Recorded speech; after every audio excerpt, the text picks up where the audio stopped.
All right, hey everybody, we are in 5-6, constructing centers of triangles. This may or may not be a two-parter. Looks like on the first page is your circumcenter, which is created from perpendicular bisectors, and that's going to take a little bit of time. The incenter created by angle bisectors, and that might take a little bit of time. You got to do 3 different ones, unless you're kind of like me, where you've done it for so long you can do it with 2. Which I can do when I'm doing it for myself, but for you guys, I'm going to do all 3 angles.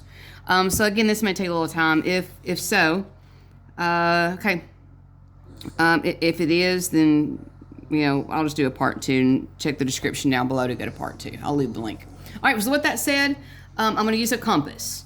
Now, if you have never in your life used a compass, I'm not talking about the thing that is north, south, east, and west. I'm talking about this little doohickey right here. This is a compass. Now, I'm surprised, I guess every year, that students have never used one of these. They don't even know how to hold one of these. Okay, so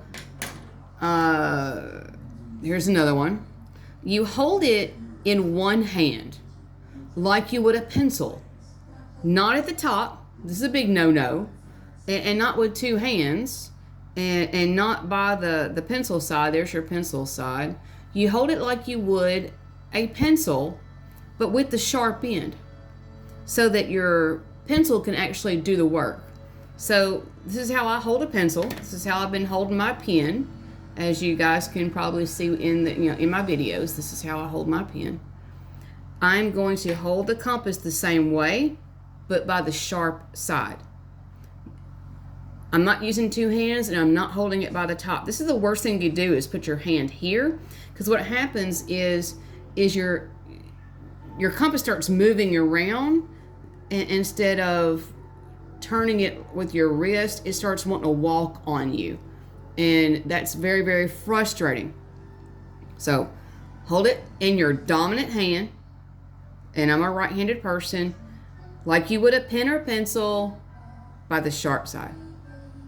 All right, I'm going to do 3 perpendicular bisectors, and a perpendicular bisector is created by opening your compass over halfway. Now, I've gotten so good at this that I'm a little bit ambidextrous. So I'm going to switch over to my left hand. I'm going to put my sharp end on the vertex A. Now, my pencil needs to be over halfway. So if I'm eyeballing this, that's about your middle point. I need it to be more than the middle. So I'm going to open up my compass so it's more than halfway. I'm not going to go all the way across, because then I get a lot of just extra, pencil marks. So I'm going to go more than halfway. I'm going to make a semicircle. I'll make a semicircle. Usually I just make a little minor arc below and a minor arc above, but this is our first time doing this, so I'm going to make a semicircle. All right, I'm going to take my sharp end, I'm going to put it on the vertex C, not the letter C, the vertex C. Switch my hands. And I'm not changing the measure of the compass. I'm leaving it the exact same. And I'm going to create, again, a semicircle. Now, this semicircle is going to cross my original semicircle above and below. Here's where it hits below. So the little X marks the spot. And there's my little X marks the spot. So there's my semicircle. So I got a little marky right there. Okay, I'm going to take my straight edge. I'm going to connect the X marks the spot at the top, the X marks the spot at the bottom with a line. All right, there's my perpendicular bisector for AC. Okay. Now what I'm going to do is I'm going to turn my paper. I'm going to look at AB, now being my base. I'm going to do the exact same thing. I'm going to pick up my compass. I'm going to put it in my left hand. because I'm a bit ambidextrous. I've done this for so long. On the vertex B, not the letter B, the vertex B. Now this is a little bit too wide. I need it to be over halfway, but I don't want anything like this broad. So I'm going to close it. So if I'm eyeballing it, there's about the middle, the midpoint. I've got a little bit more. Okay. So there's my semicircle. I'm going to pick it up, put it in my right hand. I'm going to leave the measure the same. Put it on the vertex A, not the letter A, the vertex A. There's my little X marks the spot at the bottom. And my X marks the spot at the top. So if you're a new teacher, sometimes this can be confusing when there's a lot of marks on your paper, the students. So that's what I meant by not making them too broad. Here's my X marks the spot at the top, and my X marks the spot at the bottom. And I'm going to get my straight edge, and I'm going to connect those with my second perpendicular bisector.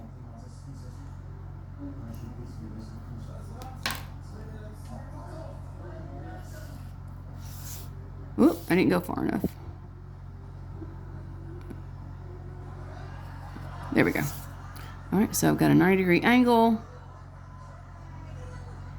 and it bisects that opposite side, or that opposite side. All right, now I'm going to turn again. I want BC. So I did AC, I did AB. Now I'm going to do BC or CB, however you want to look at it. All right. Oh, and even in my sharp side. All right, so if I were to eyeball it, I'd say probably the middle is about right there. So I've got it a little bit over halfway. It looks like I'm good to go, so I'm not going to change it. I'm going to make a semicircle. Change it over to vertex B, not the letter B, the vertex B. All right, there's my X marks the spot at the bottom. And my X marks the spot at the top, right there and there. That's where I'm looking. Okay, I'm going to take my straight edge. I'm going to line up my intersection at the top and bottom.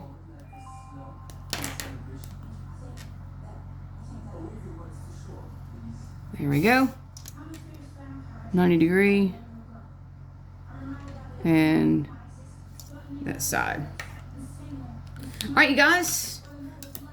So there is my circumcenter right there.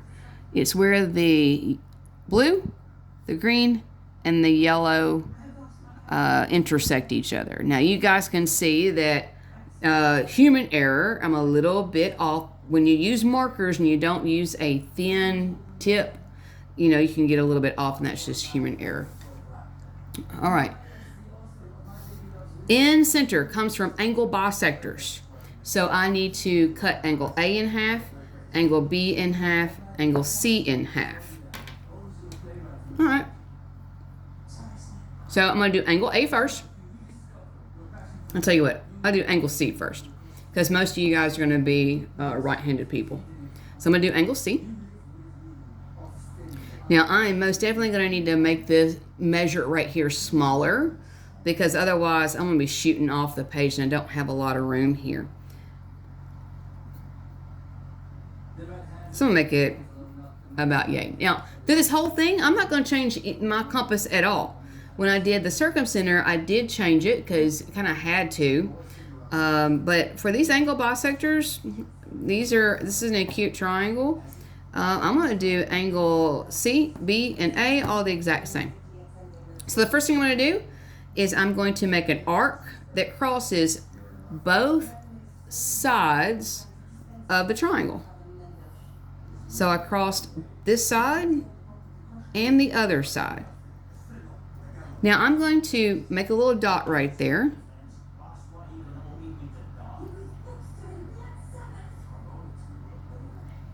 I'll call it number 1 and number 2. That way you guys can understand where I'm doing this. So I had my sharp end on the vertex C. I made a little arc. When it's less than 180, that's called a minor arc, by the way. I put a little dot there, one, put a little dot there too, just so you understand what I'm saying. All right, so my sharp end's gonna go on dot 1, not the number 1, the intersection dot. I'm gonna make a little mark inside my triangle.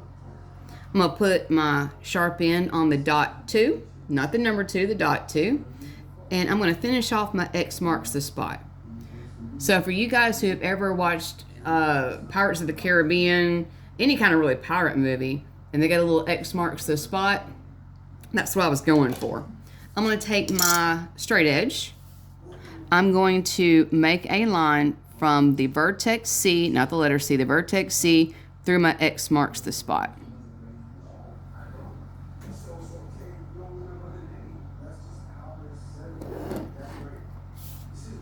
Angle bisector, number 1. All right, now I'm going to do angle A.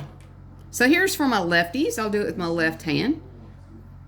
All right, I haven't changed my compass measure. I'm going to put my sharp end on that vertex A, not the letter A, the vertex A. I'm going to make an arc that's big enough to cross both sides of the triangle. So across at the base and the left side. Keeping this measure the same.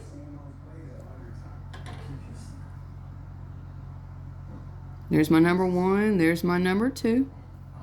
Put your sharp end on number 1, not the number 1, the dot 1. Make your first half of your X marks the spot.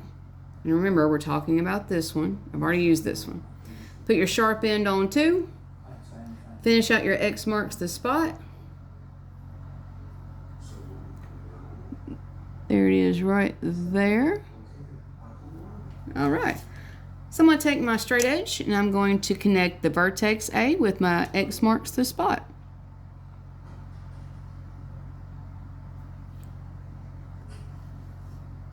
Okay, angle bisector number 2. So at this point, we got our end center. There it is right there. But just to be on the safe side, I'll do the third one. So I'm going to turn my paper just to make it easier on my right-handed self and not to do it like this because that's rough. All right, sharp end on the vertex B, not the letter B, the vertex B. Big arc, semicircle almost to cross the left and the right side. Intersection number 1, whap, whap, whap. Intersection number 2, finish out the X marks the spot.